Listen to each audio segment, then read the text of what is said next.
Bonsoir. La Maison-Blanche étend la protection et le séjour de centaines de milliers de réfugiés vénézuéliens. Ils ont fui leur pays pour échapper à son effondrement économique.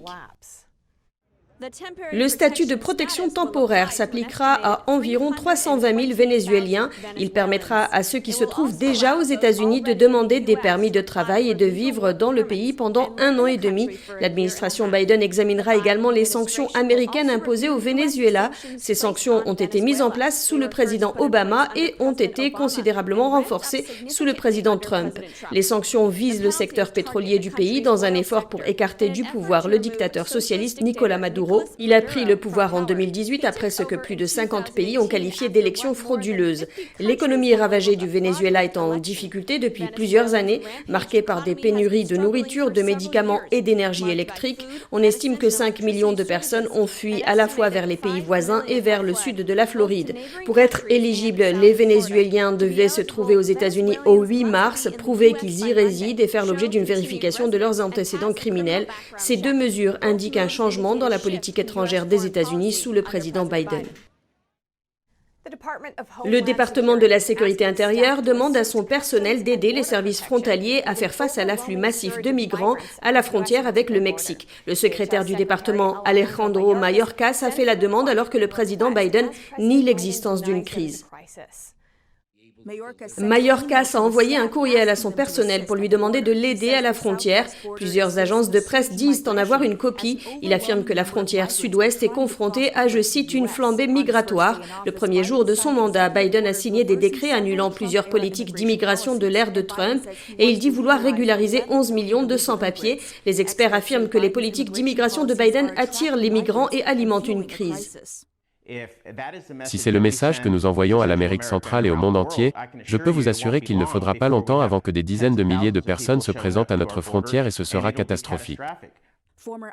L'ancien directeur des services de l'immigration, Thomas Homan, affirme que Biden a fait de tout le pays une juridiction sanctuaire. Les migrants savent désormais qu'ils ne seront pas expulsés s'ils passent la frontière.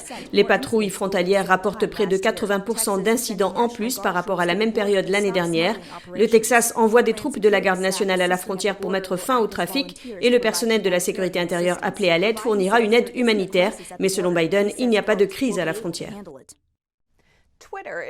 Twitter poursuit le procureur général du Texas, Ken Paxton, en justice, l'accusant d'abuser de son pouvoir pour exercer des représailles après l'interdiction de l'ancien président Trump sur la plateforme.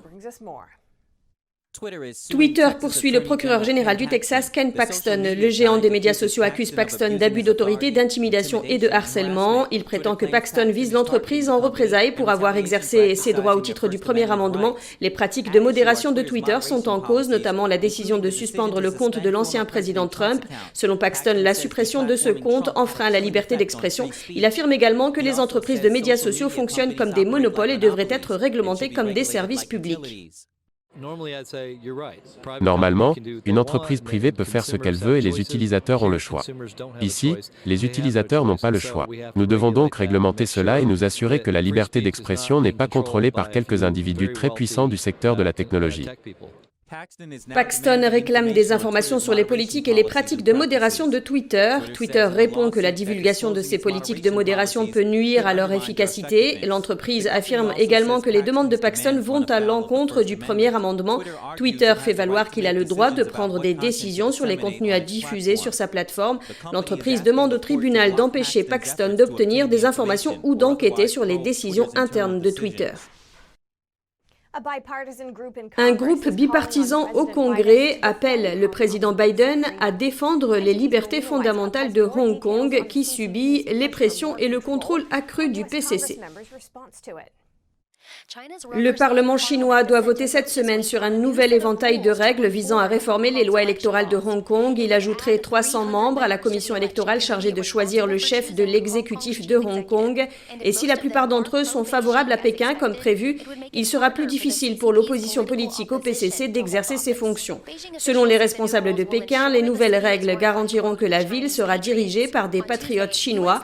Mardi, les législateurs américains chargés de la politique à l'égard de la Chine ont dénoncé cette réforme en déclarant d'une seule voix, je cite, « Ces réformes vont continuer à faire progresser l'emprise toujours plus forte de Pékin sur l'autonomie, les libertés fondamentales et les droits de l'homme fondamentaux des habitants de Hong Kong. » Ils affirment que Pékin viole à nouveau ses engagements internationaux dans le cadre de l'accord Un pays, deux systèmes.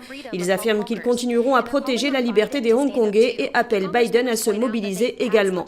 Les membres du Congrès lui ont rappelé qu'ils ont adopté une loi donnant à l'exécutif de nombreux moyens pour soutenir le peuple de Hong Kong et lui demandent instamment d'utiliser ce moyen.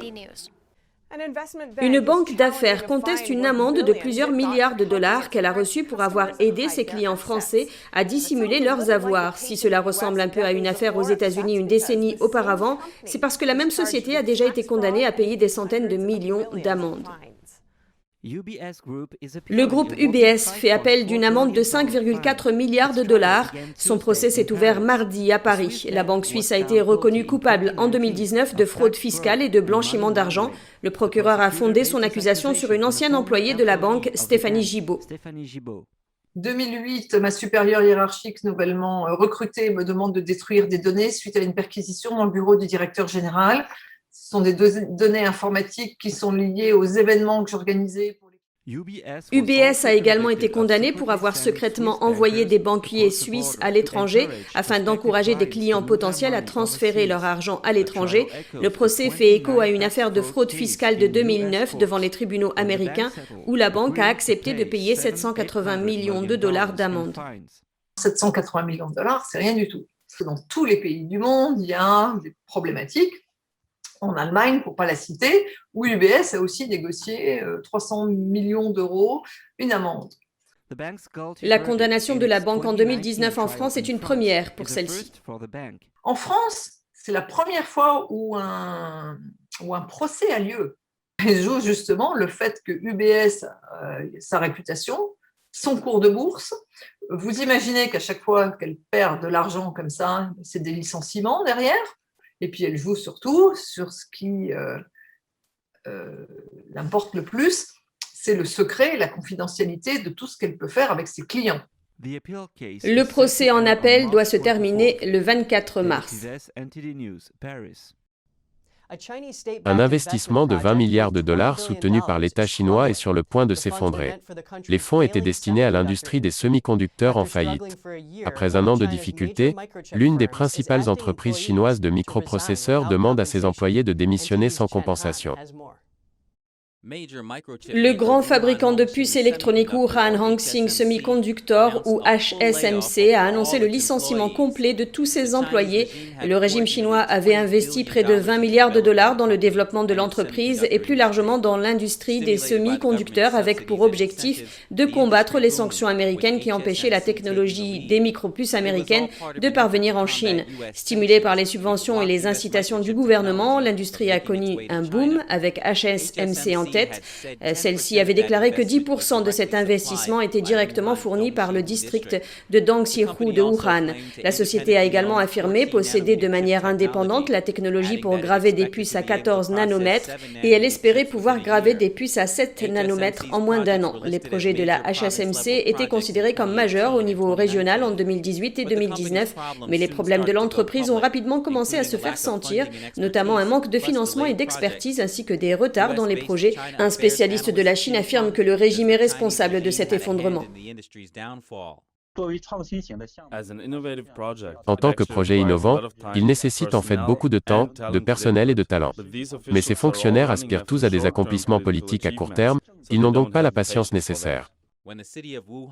Lorsque la ville de Wuhan a finalement repris la HSMC, il ne restait plus que 1,5 million de dollars sur son compte bancaire. Peu après, les responsables locaux ont annoncé que la HSMC ne pourrait pas poursuivre sa production. Après plus d'un an d'arrêt, les chances de reprise se sont amincies, ce qui a entraîné un licenciement total. Tous les membres du personnel devaient démissionner avant le 5 mars, mais des informations indiquent que des centaines d'employés refusent aujourd'hui de partir et ne sont pas satisfaits des conditions de leur démission, la société ne leur ayant pas proposé de plan de compensation et d'explication. Un ancien ingénieur de Huawei affirme qu'il s'attend à une vague d'effondrement d'entreprises dans l'industrie des semi-conducteurs en Chine.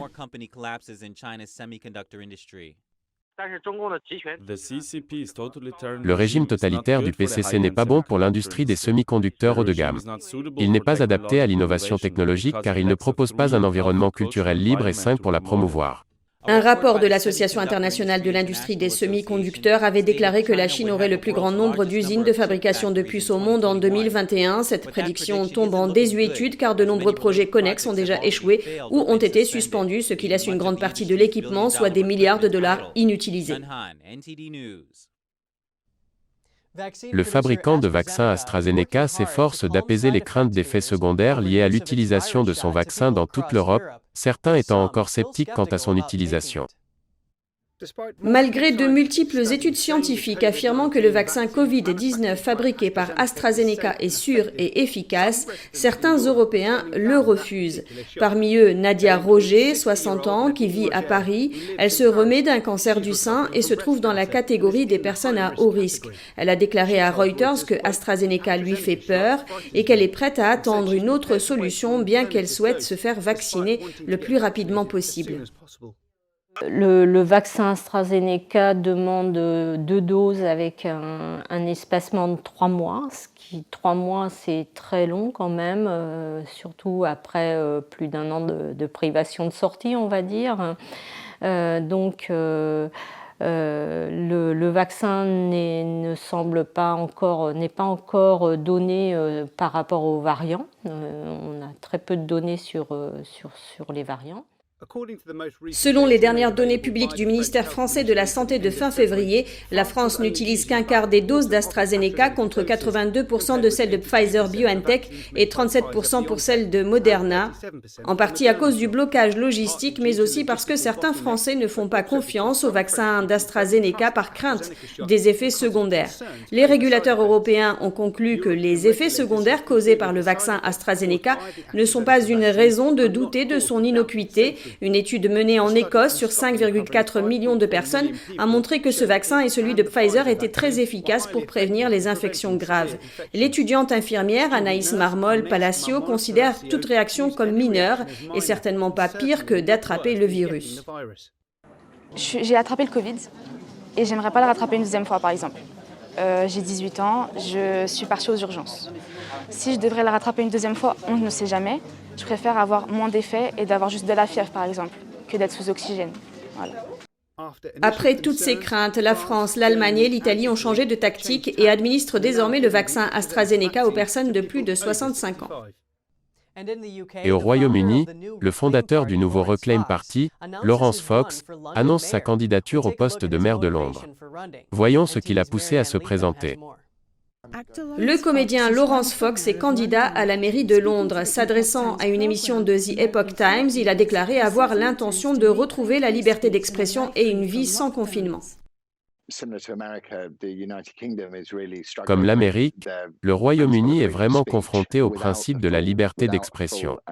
Sans un débat ouvert et honnête, nous finirons par nous retrouver dans un endroit où le centre de gravité de la communication démocratique est tellement déplacé d'un côté qu'il devient très instable. Selon lui, l'idéologie du réveil, ou woke, touche tous les domaines de la vie, y compris la réponse à la pandémie. S'il est élu, il dit vouloir mettre fin à ce confinement. Fox dit qu'il est préoccupé par l'extrême rectitude politique ou idéologie du réveil qui mine la société. Je pense qu'il faut accepter que vous avez le droit d'offenser et que vous n'avez pas le droit de ne pas être offensé. Et c'est grâce à cette conversation que l'humanité va réellement progresser. Selon lui, alors que les progressistes se sont concentrés sur les péchés historiques des pays occidentaux comme l'esclavage, ils n'accordent pas autant d'attention aux prétendus génocides qui se produisent aujourd'hui comme en Chine. Il y a donc un désir de démolir ce que nous sommes, de l'arracher et d'avoir honte. Mais en même temps, vous permettrez à une superpuissance mondiale de commettre d'horribles actes de génocide contre son peuple. Et c'est bien ainsi, c'est constamment incohérent. Fox a donné l'exemple d'Oxford comme exemple de cette incohérence. L'université délibère sur la question de savoir s'il faut enlever une statue de Cecil Rhodes, une figure marquante de la construction de l'Empire britannique en Afrique du Sud. Mais le mois dernier, le Daily Mail a rapporté que pour un don de 700 000 livres, l'université d'Oxford a nommé un poste de professeur d'après une entreprise chinoise ayant des liens étroits avec le régime communiste chinois. L'élection du maire de Londres aura lieu le 6 mai. Depuis le 1er février, la chaîne NTD TV vous propose chaque jour 1 heure de programme en français, accessible gratuitement sur les canaux suivants: Orange canal 548, Free 799, SFR 921 et Bouygues 802. La première diffusion est programmée à 20h avec une rediffusion le lendemain à 13h. Vous pouvez aussi retrouver toutes nos vidéos en vous rendant directement sur notre site internet ntdtv.fr.